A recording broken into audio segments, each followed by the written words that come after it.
Welcome to the NFL MVP Momentum Podcast. I'm Sam Holcroft alongside Peyton Thompson.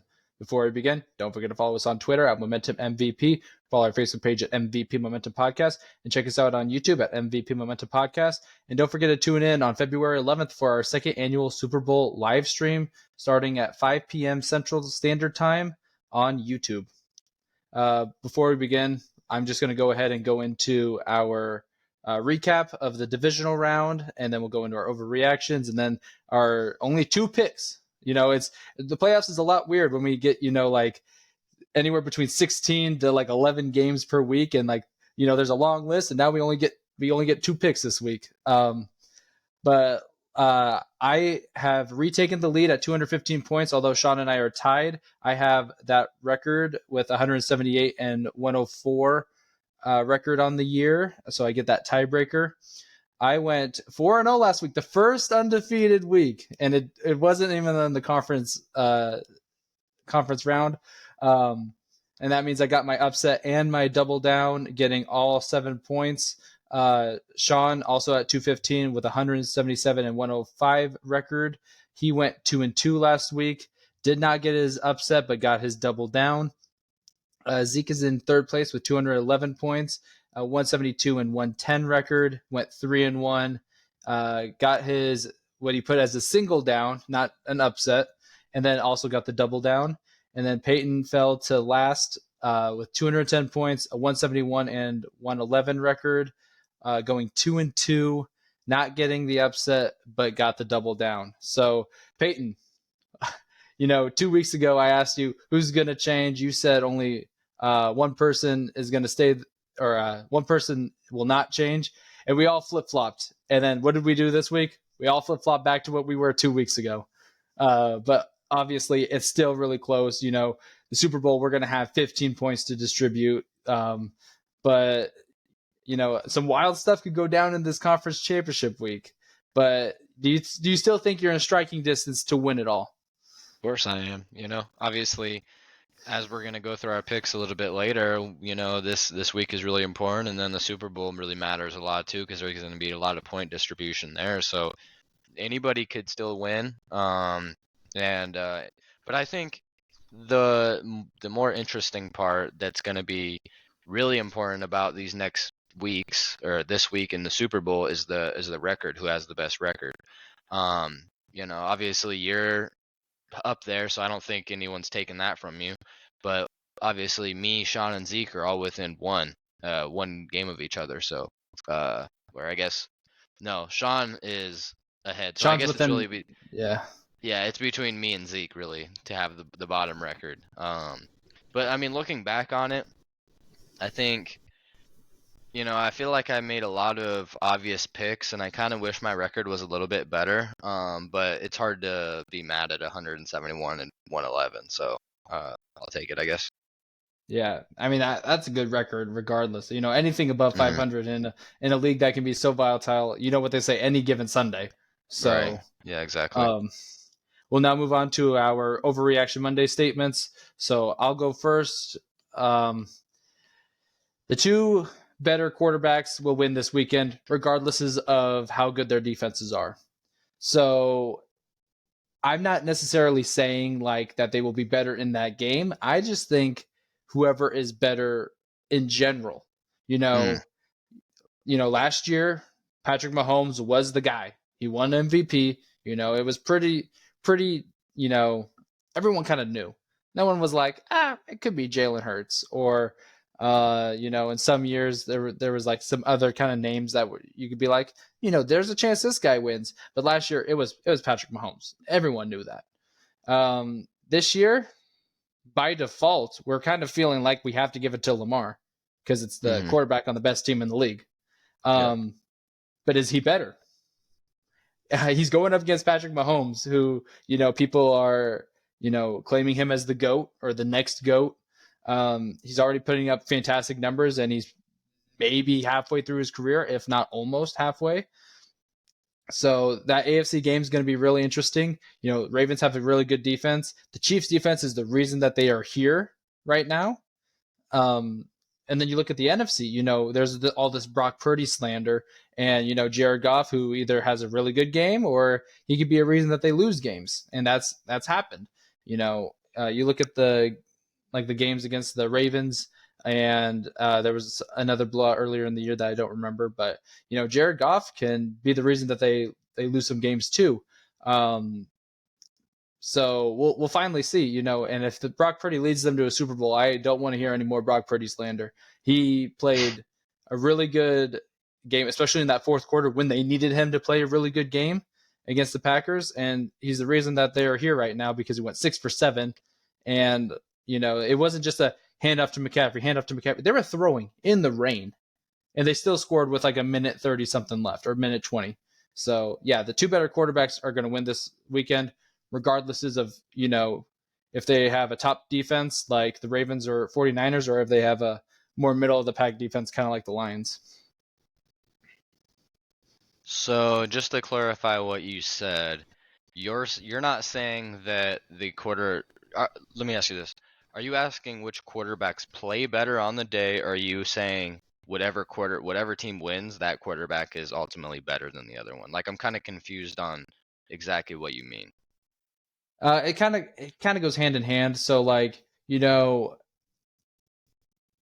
at this point, I feel like the better quarterback's going to win. Whoever's going to put his team in the, it could be 2 game-winning drives, and does that necessarily mean you're the better quarterback? No. But I do feel like that, whoever wins these games will maybe not necessarily outplay his opponent, but maybe just like, I don't know. I just feel like whoever we determine as subjectively better is going to end up winning these games. Because maybe we're giving the MVP to Lamar because Patrick Mahomes had 6 losses this year, or 5, or however many they had.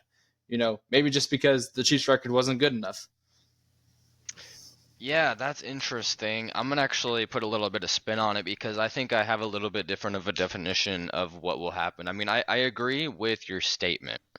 I think the two better quarterbacks will win this weekend because I think ultimately in the playoffs, the best quarterback or the better quarterback in those games are going to matter the most to their teams. And ultimately, we're getting down to the last couple of games of the playoffs where it matters the most.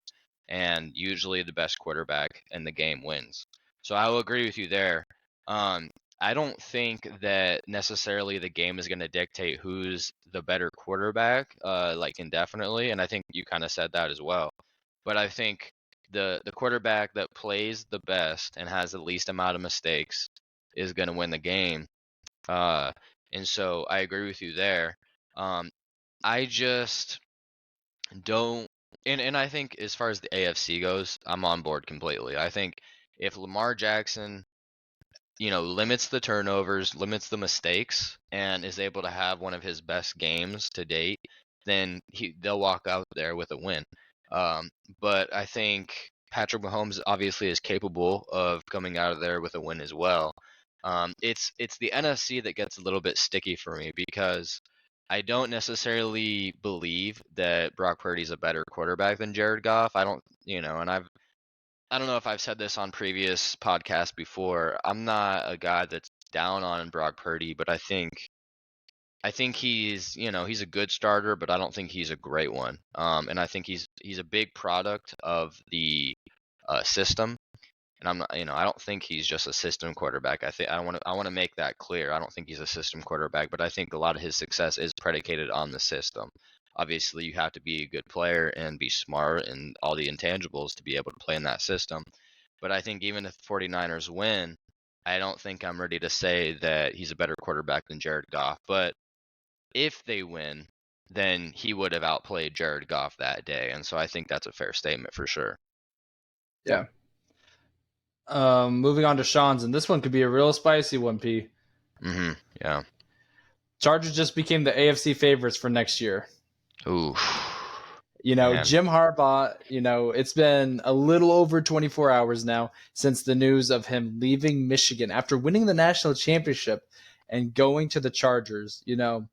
If they can keep their roster that they currently have, and find a good OC, and whatever missing pieces that may be, or maybe you decide who we're going to build around, Joey Bosa or Khalil Mack, and then ship the other one off for some more defensive assets. Like, I could see this happening, but not the first year. Mhm. But I like this. If we thought the Chargers were a threat this year, oh boy, this is a huge upgrade. This might be one of the biggest upgrades in the head coaching positions out of like any of the teams that needed to fill a head coach so far. Yeah, honestly, I think I agree with everything you said. I don't agree with the take, but I think the way you said it was pretty good. I think obviously the first thing you kind of have to mention with a new head coach hire is that it doesn't usually click the first year. I don't know how many coaches instantly clicked with their team the first year and had a good run, or even were the favorites to win the Super Bowl, or I guess the AFC, the conference in this situation. So I don't think it happens that often. So I'd be kind of surprised about that. But I will say, obviously the roster is really good. I think that's a big reason why Harbaugh wanted to coach there. So that's kind of obvious there. But another thing I want to say about this take that I think kind of confirms my disagreement with it is that I'm not sold that you can have a favorite, or I guess you can predict a favorite this early in the process, because there's so many things that has to happen from now to even the start of the season, and then the start of the season to the middle of the season. Obviously you have the draft, you have free agents, you have trades, you have training camp, you have all that kind of stuff. And it's just so hard to tell a favorite even in week one. I don't remember our preseason favorites, but I'm sure we were a little bit off on a few of them. I mean, I don't think nobody had the Ravens going to the AFC Championship. I don't think, I don't think nobody had. Maybe it was Zeke. I don't really remember, but I don't think anyone's had the Lions going to the or the NFC Championship either. Yeah. Um, so there's just so much that can go wrong or go right. But I think there's a little bit going against the Chargers here in year one, but I think year two could be a big step for them. But I also think I don't know about you personally. I do think Harbaugh is a good coach, but I want to see what he looks like in the NFL. Um, and I'm not expecting him to be, to turn this team around in 1 year. But I mean, they have the roster to do it. I'm just not expecting him to have a super splash first year in the NFL. I think he's a good coach, but I kind of want to see him work with the team a little bit before I start passing out judgment on what this team can be ultimately. Yeah, this is obviously the team that, was the most disappointing this year, in terms of what their aspirations were and where they ended up. And, you can't really blame injuries too much. I think Herbert missed a few games. Hmm. Um, Eckler missed some games, but I mean, in the end of the day, like, this is a team full of stars. I guess Mike Williams did go down, Josh Palmer, but they drafted Quentin Johnston. That just didn't pan out. That Yeah. defense, they shipped off J.C. Jackson after the fifth or sixth week of the season. They had Joey Bosa and Khalil Mack. Khalil Mack led the league in sacks after the first like 6 weeks and had like 3 sacks, 4 sacks, like the rest of the year. So yeah, I just think that we'll have to kind of see how this goes for the upcoming year. PT, what's your overreaction? Yeah, mine is about the team that I think is going to win the AFC this year, or yeah, the AFC this year, and that's the Chiefs. But it's not really a typical, I think that they're going to win because they're going to outplay the Ravens, but I don't think they're necessarily going to win because they're the better team. But I think something that's going to play into it is the NFL, and that's because the NFL loves the Chiefs too much to see them lose in the conference championship.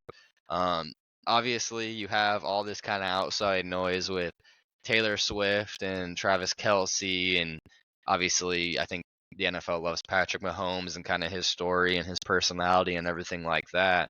Um, so I just feel like this is a very narrative based overreaction, I think, which I'm okay with because sometimes the narrative is true. And I think in this scenario, I think they want to see a rematch of the Chiefs and the 49ers in the Super Bowl. And I think they're gonna, obviously, I don't really believe that the NFL rigs games, but I think that there may be a couple calls here and there where you can kind of see it either way. But I think the Chiefs are kind of going to get the nod because the NFL loves the Chiefs. And I don't necessarily think the NFL loves Lamar Jackson or they love the Ravens all that much. And that's not to say that they're not talented or they couldn't, win the Super Bowl, because I think this year they can. But I just think that the narrative is going against them right now. Yeah. So you're telling me that the script writers wrote a script where they have the Chiefs going to the Super Bowl once again? Yeah, I mean, I see it. to I to see it. to further solidify Patrick Mahomes' legacy. Oh yeah. Because what happens when one goat is done? You got to build a new one. You got to pass the You, torch. yeah. Here's the thing. Tom Brady was the biggest villain for the longest time. And what like just like so I'm a big WWE guy. I love wrestling. When you have a big bad that he's not the big bad anymore, what do? You make a new one. Yeah, Patrick Mahomes is the new big bad. yeah, Everyone's just gonna be like, that Patrick Mahomes guy. He's so dang good, but I hate him. yeah, So yeah, I do like this overreaction, and there could be a call in that last 2 minutes where Ravens are driving and there's gonna be a phantom hold, yep, or yeah. or there's gonna be something really goofy like they give it Odell in a reverse and Lamar's lead blocking and he gets a block in the back on Right. some It's gonna bogus be stuff. something It's like like that where a guy runs into him with his arms up, and they're gonna call a block in the back because they had hips connect or something like that.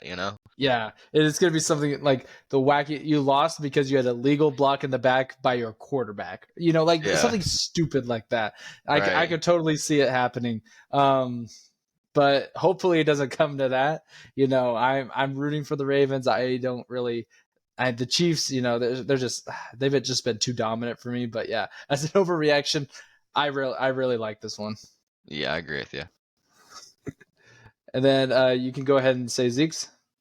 Yeah, Zeke's overreaction is a little bit different than this one. It's a little bit what would you call it? Traditionally based, more instrumental, more basic, I guess, as well. The Lions will win the Super Bowl this year. Um, I kind of just touched on it a little bit about how high Zeke was on the Lions for the last couple years, and how much he likes Dan Campbell and everything like that. And it continues here. I mean, I think Zeke really likes the Lions, and I think the Lions have a chance to go to the Super Bowl.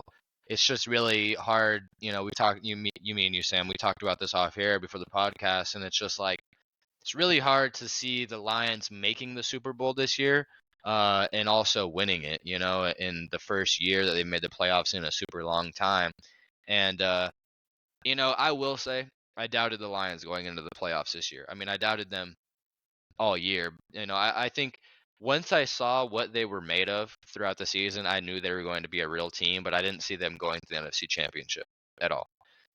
So they could very well prove us wrong once again, but it just for them to win the Super Bowl seems like a really crazy thing to happen. But man, wouldn't that be a storyline? That would be pretty insane. But I can't agree with it right now. But if the Chiefs win this game on I believe it was Sunday or Saturday. Sunday. Sunday, yeah. If they win this game, and they don't look the greatest, or they have a big injury, and the Lions look dominant against one of the better teams in the NFC, maybe the best team in the NFC, who knows what could happen? So it's a possibility, but I don't think I can get on board yet. Yeah, it's really hard to see the Lions going from, winning only 3 games to the next year, could have made the playoffs if just one other team would have lost one more game in week 18. Hmm. They literally were like the 8th seed. Yeah, Um, and then going to conference championship playing the 49ers, who in my opinion, best team of the 4 remaining, or at least most put together team. And if you beat them, then this is realistically their hardest game yeah, left. Like the Super Bowl should be, I mean, a lot bright lights on the Super Bowl, yada yada yada, whatever. But in terms of the game, this should be their hardest game. More so than the Super Bowl. So I just feel like that they have a good opportunity if they do win to win the Super Bowl. But, you got to get past the 49ers first. And that's a big ask. It is. One interesting thing about this, though, that I didn't really take in account is that Jared Goff has been to a Super Bowl before. So Mm-hmm. this is not anything that he's, scared of, or, he's kind of used to being in this position where he has a big run, his team is hot, and although he didn't win the Super Bowl that year, they at least got there and they had a chance in a super low scoring game against the GOAT. So, um, the GOAT quarterback. So, who knows? Maybe he can learn from that. Obviously, looking back now, he's a much better quarterback than he was then. He's older, he's more experienced now. So, who knows? If they make the Super Bowl, who knows at that point? That's all bets are off. Right. So yeah, now we'll go into our picks. Only two games to talk about.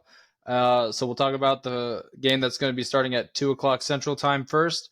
The Chiefs and Ravens. Only one person going with against the majority, and PT, that's you. You're going with the Chiefs. Kind of goes with your overreaction though. Hmm. And Zeke, Sean, and I are all going with the Ravens. You kind of explained how you think the Chiefs are going to win. Whether it's scripted or not. It's kind of there, but I just feel like the Ravens, they haven't dropped a dud in a while. It'd be really unfortunate if they did that in the conference championship, but it's hard to go against the Chiefs. Yeah. But I think it's the Ravens' year. If I don't know, Yeah. This one was a tough one. Yeah, I mean, I do agree with you. I think the Ravens, I'll use a phrase that you kind of use for the 49ers. I think the Ravens are a lot more well put together than the Chiefs. I think that overall they're more talented. So I think they should win this game. It's going to be a close game because that's just how these games go. Especially with the kind of quarterbacks we see here. But like I said, I explained how I think it's gonna go. I think it's gonna be a close game. But I mean, just like you said, the Ravens haven't had a dud in a while. The Chiefs, although some games have been closer than others, they're hot as far as wins go, obviously, to get at this point. So, um, you know, uh, we'll kind of see what happens from there. But yeah, that's who I think is gonna win. Yeah. Um.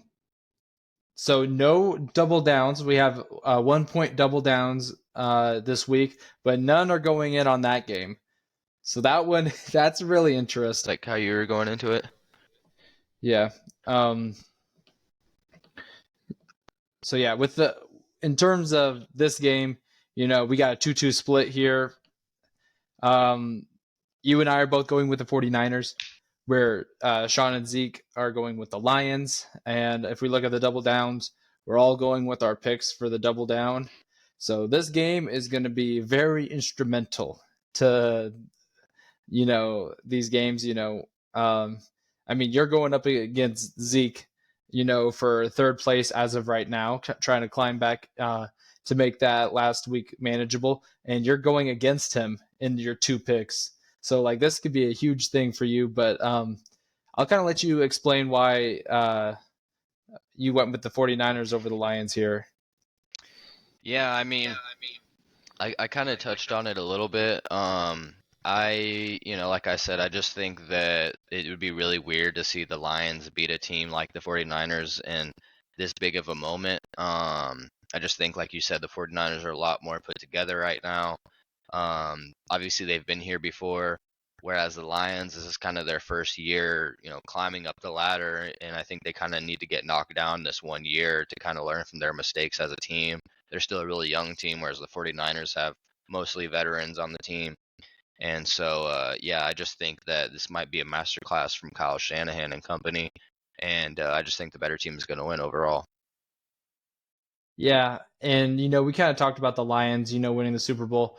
The biggest thing, Jared Goff has to play spectacular. That's one crazy defense. Hmm. Um, but I just think that this Lions running game is so dang good that the 49ers can't afford to get behind like they did against the Packers. because the Packers weren't really able to run the ball and like chew the timeout going into that late third quarter and the fourth quarter like they needed to. And then they had to rely on Jordan Love, and that's how they ended up losing the game. Whereas, this Lions team, they have a decent passing game, and but they have a spectacular run game with David Montgomery, Jahmyr Gibbs. That duo is, you could easily say one of the top ones in the league, even though Jahmyr's a rookie. And, it's just, they also got to keep in mind that they are facing probably the ballsiest coach in the NFL right now. We think it's John Harbaugh because of all of the stuff, uh, the ballsy fourth downs or 2-point conversions, whatever he likes to go for. But I think it's Dan Campbell. And, that could play into effect late in the game where, like if they would have had one drop pass on like a random third down in the second quarter, that instead of getting a touchdown going into halftime, they have to settle for a field goal, and that's what ends up biting them in the butt. It's really hard to kind of like nitpick mistakes like that, but like when you're in a big game like this, like you can kind of point back at a play that happened in the first, second quarter and be like, that's maybe where we lost it because of that one play. Yeah, yeah, definitely. I mean, like you said, it's going to be a game where the team that wins on the margins is going to win the game ultimately. And like we said before, it's going to come down to the better quarterback, the one that's been there in these kind of situations. And obviously, Jared Goff has as well, but it's on a new team that he hasn't been on with the Super Bowl yet, where Brock Purdy's been. I mean, I think he was on the roster, or maybe they drafted him the year after they went to the Super Bowl against the Chiefs. It Um, was it was his rookie year last year. Okay, so it was the year after they went to the Super Bowl because that was 2 years ago. They went to the Super Bowl technically 4 years ago. Oh So it's man, been a couple years. that's crazy. It doesn't feel like it's been that long ago, but man, I guess it has. Yeah, it was Um, 2020. yeah, yeah, that's crazy. Um, but yeah, I think the more experienced team usually wins on the margins. And overall, the 49ers are just kind of that. Um, Side note though. Uh, it just dawned on me. It's kind of a random thought. Now that we kind of got these picks out of the way, Jim and John Harbaugh are going to play each other next year. They're going to face off, and that's going to be Yeah, pretty interesting. That's going to be a yeah. game that I think is going to be. It's going to make our top 10 games to watch list. I think for sure. Oh, for sure. And Yeah. I just feel like, I'm a little surprised, not necessarily surprised that he decided to go to the Chargers, but, you would have thought that he would have tried to avoid his brother, go to the Go to the NFC, right. just so that, like, if I'm going to face you in the playoffs, that's in the Super Bowl. Um, but yeah, that'll be a fun one. Is that in Baltimore or is it in LA? That's in LA. Okay. Yeah, so he has that advantage, I guess. I mean, Yeah, because obviously the Ravens are going to have a better team, I think, or I mean, on paper at least at this point. Um, we'll have to kind of wait and see how the teams look in their season openers. Man, it's kind of crazy. I mean, we're here uh, as kind of some wrap up thoughts here. We're here in the second last week of football. Obviously, we have the Pro Bowl as well, but we have the conference this week and then the Super Bowl in a couple weeks, and then we have draft season and off season. But I'm already kind of excited for next year already. It's kind of weird to have that feeling. But it's there's a lot of storylines and moving pieces to kind of look forward to next season, and I'm kind of already excited for it. yeah, see that's the great thing about being a fan of teams that are not that good is the Yeah. season ends. It's like, okay, ready for next year. Right, yeah, yeah. There's a lot, and the moves that you make are even bigger than obviously teams. I mean, I guess it kind of depends. You can have a team like the Eagles that could, do have a bunch of stuff. They could, change. I mean, they're gonna have guys that possibly retire. They're gonna have to have guys they have to pay and things like that. And they're gonna have some draft picks they can add to their team. But it's like with our teams, that kind of fizzled out towards the end of the season. We got new head coaches, and I think we're gonna probably have a podcast at some point about that, talking about the different head coach hires and things like that. So that's exciting. And then we both have top 15 picks. And then I think I can't speak for the Raiders exactly, but I know the Falcons have about 25 million to spend as well. So there's a lot you can do with those kind of sources. resources. It'll be tough for the Raiders to go out and get some free agents. It would have to end up being like cutting Jimmy G or trading him away, something like that. But yeah, hey, we'll give you Jimmy G for a discount. Just so you I'll know, pick him for a 6-rounder if y'all want that. a 6-rounder. That's I mean, insane. but the thing is you got to realize that you're dumping his contract. I So you mean, get most of off. it's already been paid. How many years does You he have know, left on it? he's got 2 years, but I think all of his guaranteed got paid this year. Oh, okay. So it would basically just be taken on him. We wouldn't have to pay the contract Right. if you guys took the rest of it. Oh, maybe a fifth. We got to keep our draft Okay. capital though, man. We're a young team. All right, whatever you say. Yeah. But yeah, is there anything else you need to add? No, I don't think so. It'll be a really exciting weekend. You know, Jesse Bates made the All Pro first team. That's all I got for you. Yeah, I just one. They needed to win that last game of the year. That's what it needed to come down to. We needed to beat the But 2 teams we should have beat in the middle of the season, but we won't get into that. You know, I've already yeah, rehashed that before. So. yeah. But anyways, don't forget to follow us on Twitter at Momentum MVP.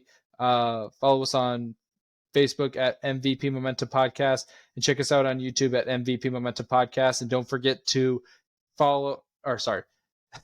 don't forget to watch our Super Bowl live stream watch party on February 11th, Super Bowl Sunday at 5 p.m. Central Standard Time on YouTube. I've been Sam Holcroft. Ivan Payne Thompson. Thanks for listening.